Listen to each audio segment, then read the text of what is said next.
Hola, ¿qué tal? Saludos, bienvenidos a esta emisión de Padilla en América a través de Infobae América y de economía y finanzas.net. Muchas gracias por estarnos acompañando. Bueno, vamos a traer a invitar a alguien con el que me gusta mucho charlar, Alberto Bernal de Bulti Capital, que nos acompaña desde Miami, porque tengo varios asuntos que plantear con él y siempre, por supuesto, que me interesa muchísimo lo que él tenga que decir. Un tema, por cierto, que en la entrevista anterior estábamos tocando, pero me gusta ahora hablar de mi punto de vista pues más experto primero que nada con respecto a lo que se trata, porque el señor Bernal conoce o se dedica a la macroeconomía. ¿Cómo estás, Alberto? Hola Tocayo, muy gracias por la invitación, todo muy bien. Muchas gracias. Y el tema que me refiero, por supuesto, es el del programa masivo de inyección de capital de Japón. Ayer lo estábamos viendo desde el punto de vista de un analista de mercados. Tú eres más centrado en la macroeconomía y bueno, me interesa saber tu visión al respecto. A ver, Japón, la segunda economía, tercera economía más grande del planeta, después de más de una década de prácticamente de decrecimiento, de pronto ahora el presidente de Japón, el primer ministro de Japón, decide hacer una medida similar a la que hizo la Reserva Federal, inyectar dinero masivo a la economía, en lo que se le lleva, en lo que ya se le lleva, se le conoció, se le bautizó como los Abenomics, porque el Sí. presidente de Japón se apellida Abe, entonces Abenomics. Y bueno, hemos hablado suficiente al respecto. Te pregunto a ti, ¿cuáles son las primeras? Bueno, primero que nada, ¿por qué Abenomics? ¿Por qué le pusieron un nombre particular a una medida similar a la que hizo Estados Unidos? Porque pareciera que es exactamente lo mismo, pero acá como que se da la particularidad de que es algo muy diferente. A ver, Alberto, yo creo que tiene que ver es con el hecho de que es el que lleva ya bastante tiempo pidiendo estas medidas, ¿no? No se nos puede olvidar, quizás la audiencia no sepa esto, pero el primer ministro Abe ya había sido primer ministro hace como 5 años, si no estoy mal, y le fue como decimos los colombianos, como los perros en misa, le fue muy mal, porque el momento no era el adecuado para vender su política expansiva en términos monetarios y fiscales, etcétera, etcétera, porque el tiempo era diferente, o sea, eran otras épocas. Tenemos que acordarnos que esto era antes de la maxi crisis económica que vivió el mundo en el 2008. Y yo creo que esto es muy importante también hablar de esto. Creo que la vez pasada que hablamos con Darío y contigo en el programa, hablamos sobre la importancia de que haya un precedente hoy en el mundo para lo que está haciendo AVE, que es Bernanke. O sea, si no hubiera existido Bernanke y la política de Bernanke, no hubiéramos visto lo que ha pasado en Estados Unidos, no habría una capacidad de defensa empírica de lo que quiere hacer ABE hoy en día en Japón. Entonces yo creo que, digamos que la presidencia o Abe siendo primer ministro antes de la crisis económica se comprobó que fue un momento extemporáneo para las visiones de él. Hoy en día es el momento adecuado y por eso es que creo que hay tanto endoso de parte de la población en Japón, de parte de las fuerzas políticas, de parte de los analistas, etcétera, con lo que se está tratando de hacer en este momento en Japón, ¿no? Y pues esto es muy importante porque, Alberto, recordemos que en julio hay elecciones, ¿no? Hay elecciones parlamentarias y Abe necesita que su partido gane masivamente en el Parlamento para poder aprobar todas las reformas estructurales que se tienen que aprobar. Claro, pareciera que, bueno, ¿cuál es tu opinión en lo personal? Pareciera que tú estás complacido con estas medidas. Mira, yo estoy de acuerdo con esta medida porque es que creo que, y para mí es la mejor forma de explicarle esto a la audiencia es muy sencillo. Mira, la inflación es un problema que se corrige subiendo las tasas de interés. O sea, la inflación es como una fiesta. Entonces tú estás en una euforia, etcétera, y cuando está creciendo demasiado la euforia, tienes que bajarle el volumen a la música para que no se salga de cauce la fiesta. Muy fácil de hacer, subir, bajarle el volumen. Ahora, la deflación es como la depresión. Entonces es muy difícil sacar a una persona de la depresión. Por eso es que se necesitan medidas de choque tan importantes para poder cambiar el pensamiento de la gente en Japón.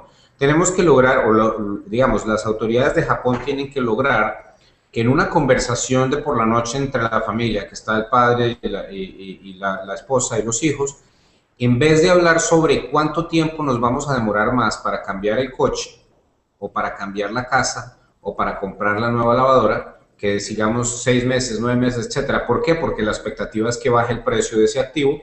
Tenemos que cambiar esa conversación a decir, si no la compramos hoy, mañana se nos sube de precio. Eso es el pensamiento inflacionario, el otro es el pensamiento deflacionario.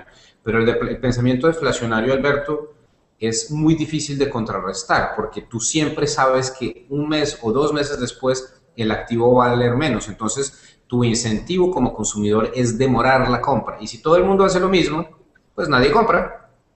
Claro. Pero dime una cosa, ahorita mencionaste una palabra clave que eran reformas, que son las que espera hacer el ministro Abe ahora después de las elecciones. Pero yo te pregunto, precisamente, ¿qué acaso la crítica o lo que se conocía que le adolecía la economía de Japón era justamente de reformas? Es decir, lo que Japón siempre necesitó para salir adelante eran reformas y no una inyección de dinero. Entonces yo te pregunto, ¿qué viabilidad hay en el corto, en el largo plazo de esta inyección de dinero, si después de todo lo que hace falta son justamente las reformas? Exacto. Y ahí lo que pasa, Alberto, es que esto es solamente una parte de la ecuación. Si tú no tienes las reformas, la impresión de dinero quizás no funcione. Entonces es muy importante que se aprueben las reformas. ¿Cuáles reformas? Por ejemplo, hay unas reformas muy interesantes como el hecho de que Japón se vuelva un participante más justo en el comercio internacional, porque Japón sigue siendo un país que en cierta forma es bastante proteccionista. Entonces, tiene que abrir más sus fronteras al comercio. ¿Para qué? Para que entren alimentos más baratos. O sea, uno se pone a mirar, por ejemplo, las fotos de algunos lugares de Japón y ve un edificio impresionante, súper moderno, y al lado un cultivo de arroz que medirá 1 hectárea. Alberto, eso no le sirve a nadie. ¿Para qué vas a cultivar arroz tú en Japón? Eso no sirve para absolutamente. Ahí no hay espacio.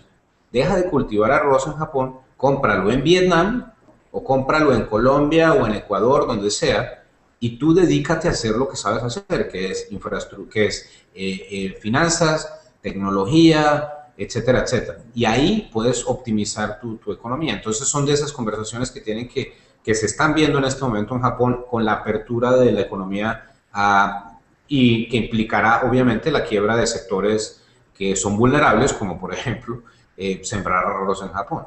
Claro, por supuesto. Ahora, dime una cosa, ¿por qué la caída tan importante del índice Nikkei? Yo había leído por ahí algunos análisis de que los inversionistas han estado, o los analistas, o los observadores, un poco decepcionados o temerosos de estos medidas que está tomando Japón. Mira, yo creo que la caída de la bolsa tiene todo que ver con el hecho de que había subido 46% desde el principio del año. Entonces, cuando tú tienes un rally de 46%, estamos a mayo 28. Es que ni siquiera hemos entrado al sexto mes del año y ya estás arriba a 48%. Entonces algunas personas dijeron, no sabe qué voy a vender y ganarme mi utilidad, tenerla, etcétera, y después miro si entro o no entro otra vez. Entonces todo lo que se ha oído al respecto, alrededor, para mí son unas excusas muy, sinceramente, excusas que yo llamaría espurias. Como decir que no sabe, el otro día un analista salió en televisión diciendo que no sabía si el presidente de Japón iba a incrementar o no incrementar el ajuste monetario, perdón, la compra de activo monetario. Y yo me preguntaba mismo, dice, por Dios, esto acaba de comenzar, démosle un tiempito al hombre, ¿no? Claro. O sea, no, por Dios. Entonces, eso, por ejemplo, es una excusa. Y la otra excusa es decir que supuestamente Bernanke había dicho que el estímulo monetario se iba a acabar. Alberto, yo no tengo ni idea por qué diablos la gente entendió eso del testimonio de Bernanke en la Cámara de Representantes. Bernanke no dijo eso. Bernanke dijo que si la economía se mejoraba lo suficiente, dejaría de comprar tanto como está comprando ahorita. Lo más lógico, lo mismo que ha dicho absolutamente en todas las reuniones en las cuales lo hemos oído. Ahora, pero dime una cosa, por otra parte, ¿por qué razón entonces los inversionistas no han decidido tomar utilidades sobre Wall Street si también ha tenido rendimientos similares? Pues vimos un interés de tomar utilidades la semana pasada y en Bultic es más, cero humildad, pero lo pronosticamos la semana pasada, dijimos esto es una venta que no tiene ninguna lógica porque la gente no entendió lo que dijo Bernanke o la prensa está vendiéndolo de una forma diferente. Aquí, Alberto, y básicamente te voy a tratar de explicar por qué veo tan positivamente el mercado en este momento. Y no tiene nada que ver con cosas que yo sepa o que yo no sepa, sino a mí me gusta mucho oír a las personas que han probado que son extremadamente hábiles en el negocio de las finanzas. Y déjame comentarte lo que oí la semana pasada. El presidente de BlackRock es el mayor, la compañía más grande del mundo en términos de activos, maneja 4 billones de dólares, 4 billones de dólares, o sea, 2 veces la economía de México la maneja este personaje que te voy a contar. Y este personaje le preguntaron en el CNBC, en el programa, después de que cerró el mercado, que cómo se sentía el mercado. Y el tipo contestó de la siguiente forma, dijo a María Bartiromo, que era la que lo estaba entrevistando, le dijo, mire María, el que no esté montado en este mercado no ha hecho la matemática, por 2 razones muy sencillas. Uno, porque los bonos del tesoro no le pagan a uno nada, eso lo dijo. Y segundo, porque la gente no se ha dado cuenta de que hay 10 billones de dólares, o sea, 10 billones, la economía mundial vale 80, hay 10 billones que todavía están en cash. 10 billones, Alberto. Porque se ha creado tanta liquidez a nivel del mundo, hay tanto ahorro de corporativos, etcétera, que en total hay ahorros de 10 billones que están ganando 0%. Alberto, eso no es sostenible. Entonces, en algún momento, a las buenas o a las malas, esta gente que se está ganando el 0%, cuando todos los que estamos invertidos nos estamos ganando el 18, 20, 40%, va a decir, no, este tipo que me estaba asesorando a mí es un imbécil, que es que me quedes en cash ganándome el 0% cuando el resto de la gente está ganando el 40%.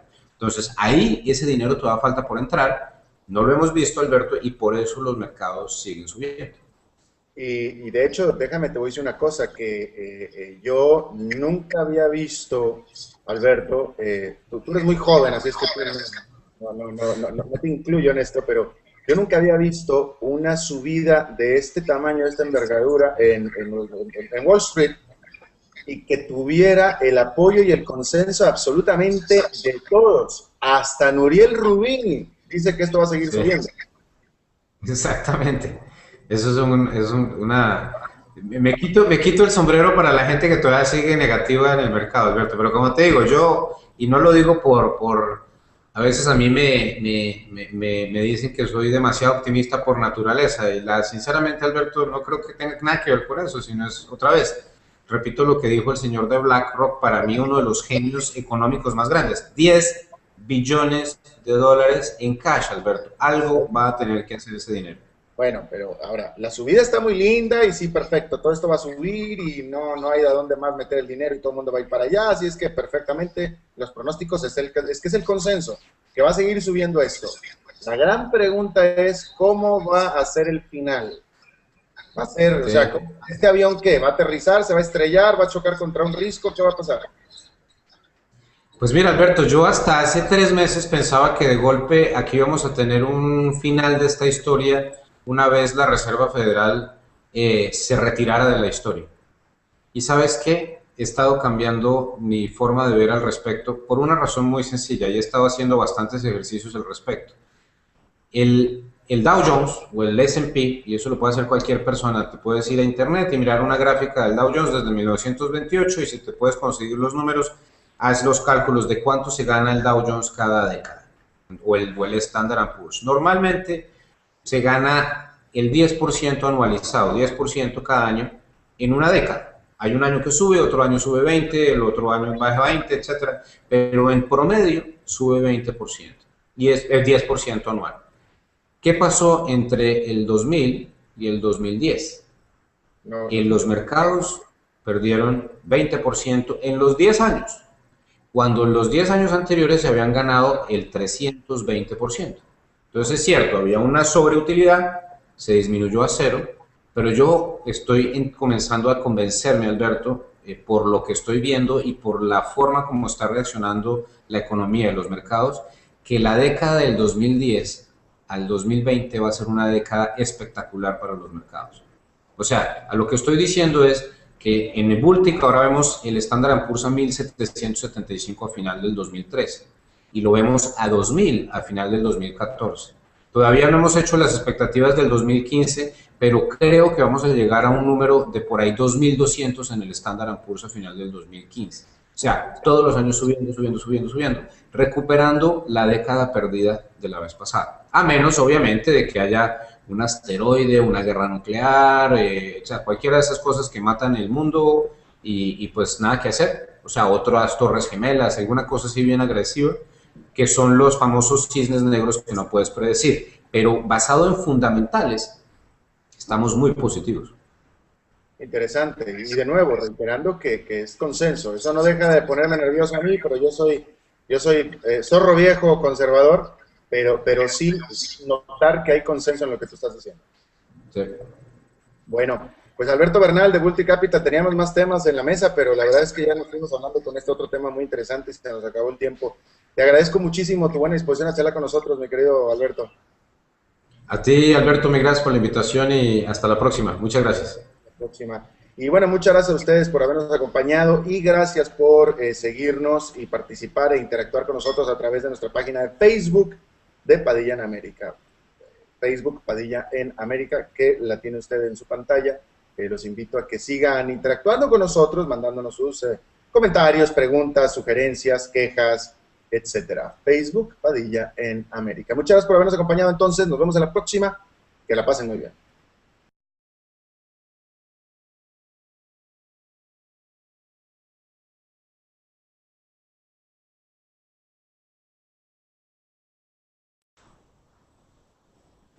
Hola, ¿qué tal? Saludos, bienvenidos a esta emisión de Padilla en América a través de Infobae América y de Economía y Finanzas. Visión al respecto. A ver, Japón, la segunda economía, tercera economía más grande del planeta, después de más de una década de prácticamente de decrecimiento, de pronto ahora el presidente de Japón, el primer ministro de Japón, decide. Antonet, muchas gracias por estarnos acompañando. Bueno, vamos a traer a invitar a alguien con el que me gusta mucho charlar, Alberto Bernal de Bulti Capital, que nos acompaña desde Miami, porque tengo varios asuntos que plantear con él y siempre, por supuesto, que me interesa muchísimo lo que él tenga que decir. Un tema, por cierto, que en la Invitación, todo muy bien. Muchas gracias. Y el tema que me refiero, por supuesto, es el del programa masivo de inyección de capital de Japón. Ayer lo estábamos viendo desde el punto de vista de un analista de mercados. Tú eres más centrado en la macroeconomía y bueno, me interesa saber, tu entrevista anterior estábamos tocando, pero me gusta ahora hablar de un punto de vista pues más experto primero que nada con respecto a lo que se trata, porque el señor Bernal conoce o se dedica a la macroeconomía. ¿Cómo estás, Alberto? Hola, Tocayo, muy gracias por la